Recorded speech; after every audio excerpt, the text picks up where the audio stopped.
మహాగణాధిపతే నమః. శ్రీ గురుభ్యో నమః. శ్రీమాత్రే నమః. ప్రేక్షకులందరికీ స్వాగతం.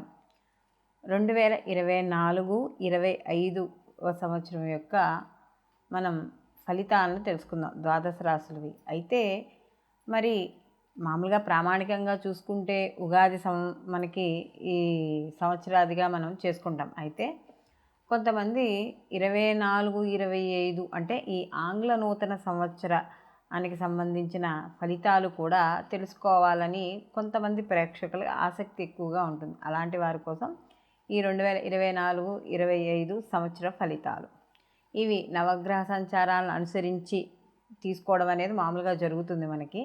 కానీ ఈ సంవత్సర ఫలితాలు చెప్పేటప్పుడు మాత్రం ప్రధానమైన గ్రహాలు అంటే ఒకే రాశిలో ఎక్కువసేపు అంటే ఎక్కువ కాలం ఇవి ఏవైతే సంచరిస్తాయో ఆ గ్రహాలని మనం ప్రామాణికంగా తీసుకోవడం అనేది జరుగుతుంది. అందులో వాటిలో ఎక్కువ కాలం ఒకే రాశిలో ప్రయాణం చేసేవి ఏమిటి? శని భగవానుడు, అలాగే గురువు, రాహుకేతువులు. ఈ 4 గ్రహాలని ఆధారంగా చేసుకుని 2024-25 మనం సంవత్సరానికి సంబంధించిన ఫలితాలు తెలుసుకుందాం. వృషభ రాశి వారికి కానీ ఈ 2024 సంవత్సరం సంబంధించిన శుభ ఫలితాలు కానీ తెలుసుకుంటే ఇక్కడ మనం ముందుగానే చెప్పుకున్నాం. ప్రధానంగా మనం 4 గ్రహాలను పరిగణనలోకి తీసుకోవడం, ఆ 4 గ్రహాల యొక్క సంచారాలను అనుసరించి మనం ఇక్కడ శుభాశుభ ఫలితాలు తెలుసుకోవడం అనేది జరుగుతుంది. అయితే ఇక్కడ వీళ్ళకి గత కొంతకాలంగా ఏదైతే వ్యయ స్థానంలో రాహు ఇబ్బంది పెడుతున్నాడో దాని నుండి వీళ్ళకి 2024 సంవత్సరం నుండి కాస్త దాని నుండి వీళ్ళకి కొద్దిగా ఊరట లభించడం అనేది జరుగుతుంది. ఎందుకంటే రాహు వ్యయస్థానం నుండి లాభస్థానంలోకి సంచారం, అలాగే గురువు కూడా వీళ్ళకి ఏప్రిల్ వరకు వీళ్ళకి వ్యయంలో ఉండి తదనంతరం జన్మలోకి సంచారం చేయడం అనేది జరుగుతుంది. అలాగే రాహు కూడా ఇక్కడ పంచమ స్థానంలో సంచారము కొంత వీళ్ళకి గత సంవత్సరంతో పోలిస్తే ఈ సంవత్సరం వృషభ రాశి వారికి అనుకూలమైన ఫలితాలే ఎక్కువగా గోచరించడం అనేది జరుగుతోంది. అలాగే వీళ్ళకి లాభస్థానంలో ఈ రాహు యొక్క సంచారం వల్ల సంవత్సరం అంతా కూడా వీళ్ళకి శుభ ఫలితాలే ఎక్కువగా ఉంటాయి. అయితే ముఖ్యంగా వీళ్ళకి గురుస్థానంలో ఉన్నాడు, అందులో లాభస్థానంలో ఉన్నాడు కాబట్టి వీళ్ళకి తప్పకుండా వీళ్ళకి ఏదైతే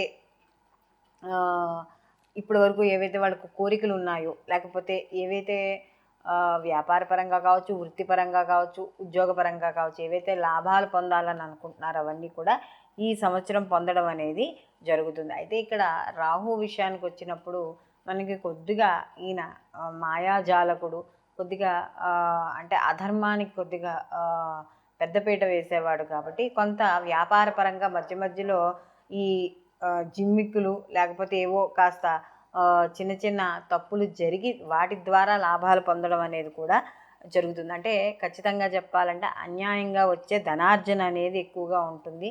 అలాగే ఎవరైతే ఈ గవర్నమెంట్ ఆఫీసుల్లో కావచ్చు, లేకపోతే ఎక్కడైనా కావచ్చు, వాళ్ళకి ఇష్టం లేకపోయినా కూడా కొంత ఈ ఇచ్చే కమిషన్లకి దానికి ప్రలోభ పెట్టి ఇవ్వడం ఇలాంటివి కూడా అంటే వాళ్ళ పనులు సాగించుకుందుకు ఇవ్వడం అనేది కూడా జరుగుతుంది. అలాగే ఈ సంవత్సరం ఎవరైతే వ్యాపారపరంగా వ్యాపారాలు చేస్తున్నారో వాళ్ళందరికీ కూడా లాభాలు పొందడం, ఆ వ్యాపారాలు విస్తరించడం కూడా జరుగుతుంది. అలాగే వృత్తిపరంగా ఏవైతే ఉన్నారో వాళ్ళందరికీ కూడా ఈ రాహు యొక్క సంచారం అనేది వీళ్ళకి అనుకూలమైన ఫలితాలనే ఇవ్వడం అనేది జరుగుతుంది. అలాగే ముఖ్యంగా ఈ వ్యాపారాభివృద్ధి రాహు లాభస్థానంలో ఉన్నాడు కాబట్టి ఇక్కడ ముఖ్యంగా వీళ్ళు కానీ చూసుకుంటే విదేశాల్లో ఎవరైతే ఉద్యోగాలు చేస్తున్నారో వాళ్ళకి స్థిరత్వం, లేదా గ్రీన్ కార్డు కోసం ఎవరైతే చేస్తున్నారో వాళ్ళకి, అలాగే రాహు కానీ చూసుకుంటే ఇక్కడ విదేశాలకి దేశ బహిష్కరణ అంటే అది చెడుగానే చెప్పుకోక్కర్లేదు. దేశ బహిష్కరణ అంటే లేదా దేశాంతటంగా తిరగడానికి ఇలాంటి వాళ్ళు ఎవరైతే ఉన్నారో వాళ్ళందరికీ కూడా అనుకూలంగా ఉంటుంది. అలాగే ఫారెన్ కరెన్సీలు కానీ లేకపోతే ఏదైనా వృత్తిపరంగా వీళ్ళు ఫారెన్ వెళ్ళడం, ఉద్యోగపరంగా ఫారెన్ వెళ్ళి అక్కడ డబ్బు సంపాదించి ఆ డబ్బును తీసుకొచ్చి ఇక్కడ ఆస్తులు కొనుక్కోవడం ఇలాంటివన్నీ కూడా జరుగుతూ ఉంటాయి. అలాగే ముఖ్యంగా ఇక్కడ సినీ కళారంగాల్లో ఉన్న వాళ్ళకి వీళ్ళందరికీ కూడా వ్యాపారస్తులు ఎవరైతే ఉన్నారో, అలాగే ఇక్కడ ఎవరైతే రాహువుకు సంబంధించిన వ్యాపారాలు అంటే జూదము, ఈ పేకాట ఇలాంటివి ఉంటాయి కదా, ఇలాంటి వాటికి ఎవరైతే చేస్తున్నారో వాటికి సంబంధించిన క్లబ్స్ అవి ఉన్నవాళ్ళు వాళ్ళందరికీ లాభాలు ఉంటాయి. కానీ అది అన్యాయంగా వచ్చే ధనార్జన కనుక అవి ఎక్కువసేపు నిలబడడం అంటూ ఉండదు. దానికి తగ్గ ఏదైతే ఫలితాలు ఉంటాయో, వ్యతిరేక ఫలితాలు ఉంటాయో అవి కూడా అలాంటి వ్యాపారాలు చేస్తే పొందడం కూడా ఉంటుంది. కాబట్టి సాధ్యమైనంత వరకు అటు జోలికి పోకుండా ఉండడం అనేది మంచిది. అలాగే ఇక్కడ వ్యాపార స్థానము అలాగే గృహస్థానం పైన ఈ యొక్క గురి దృష్టి ఉండడం వల్ల ఈ యొక్క నూతన వాహనాలు కొనుక్కోవడం, వ్యాపారాల అభివృద్ధి, అలాగే తల్లి ఆరోగ్యంలో మంచి మార్పు రావడం, అలాగే ముఖ్యంగా భూములు, స్థలాలు ఇలాంటివి కొనే అవకాశం అనేది ఎక్కువగా కనపడుతోంది. అలాగే పంచమ స్థానంలో వచ్చేటప్పటికి కేతు యొక్క సంచారం వల్ల సంతానపరంగా వీళ్ళకి కొంత అభివృద్ధి ఉన్నా కూడా మధ్య మధ్యలో సంతానము చదువు విషయాల్లో కావచ్చు, వివాహ విషయాల్లో కావచ్చు, వాళ్ళు చేసే వృత్తి ఉద్యోగాల్లో కావచ్చు కాస్త నీరసించడం, అంటే కొంత వైరాగ్య స్థితి, ఏముందిలే అదే వస్తుందిలే అంటే యాక్టివ్గా లేకపోవడం. కాబట్టి సంతానాన్ని యాక్టివ్ చేయడానికి మీరు కొంత కృషి చేయాల్సి వస్తుంది. అలాగే ఇక్కడ లోన్స్ ఎవరికైతే రావో అవన్నీ కూడా రావడం అనేది జరుగుతుంది.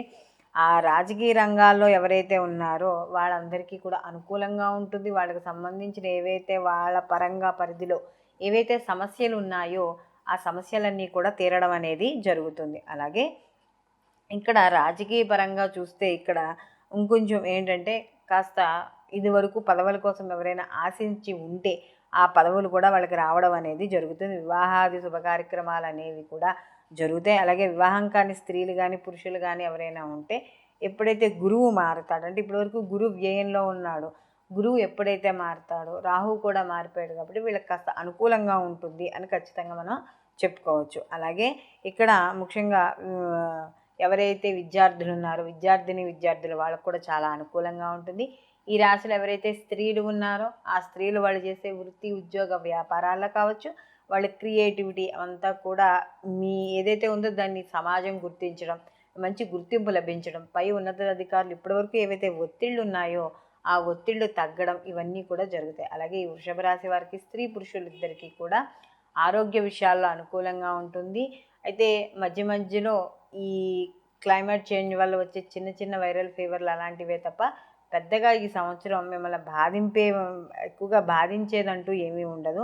అలాగే ఇక్కడ ధన వ్యయం అనేది కూడా వీళ్ళకి ఏదైతే ఆదాయం ఉందో ఆదాయంతో సమానంగా ధనం కూడా ఖర్చు అవ్వడం అనేది ఉంటుంది. అయితే ఇక్కడ ధనం కానీ చూసుకుంటే మీరు ఏదైతే సద్వినియోగం చేసుకుంటే అంటే వేస్ట్ కాకుండా ధన వ్యయాన్ని వేస్ట్ కాకుండా దాన్ని సద్వినియోగం చేసుకోవడం వల్ల ఎప్పటికప్పటికి ఒక అక్కడికి రావడం, అంటే ఒక స్థలమో భూమో కిందో లేకపోతే ఒక ఇల్లు కిందో ఏదో ఒకటి రావడం అనేది జరుగుతుంది. కాబట్టి కాస్త అలాంటి విషయాల్లో జాగ్రత్త వహించండి.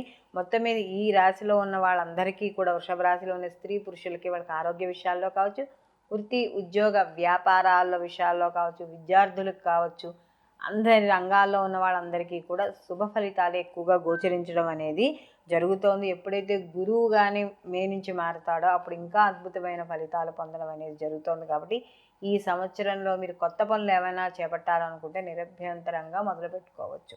ఇక్కడ మనం ఇప్పటి వరకు 2024-25 సంవత్సరం మనకి సంవత్సర ఫలితాలు చెప్పుకున్నాం కదా.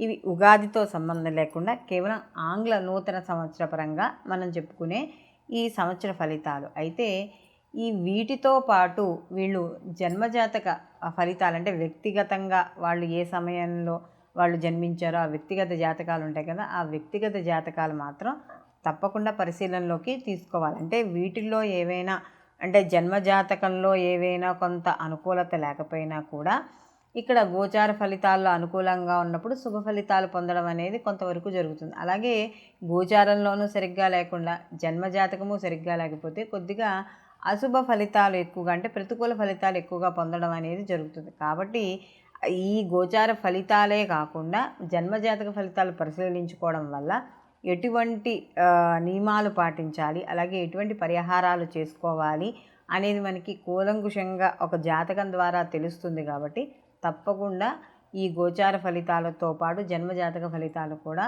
తప్పకుండా ఒక దైవజ్ఞుడి దగ్గరికి వెళ్ళి మీరు మీ జాతకాలను పరిశీలించుకోవాల్సి ఉంటుంది. సర్వే జన సుఖినో భవంతు. లోకా సంస్థ సుఖినో భవంతు.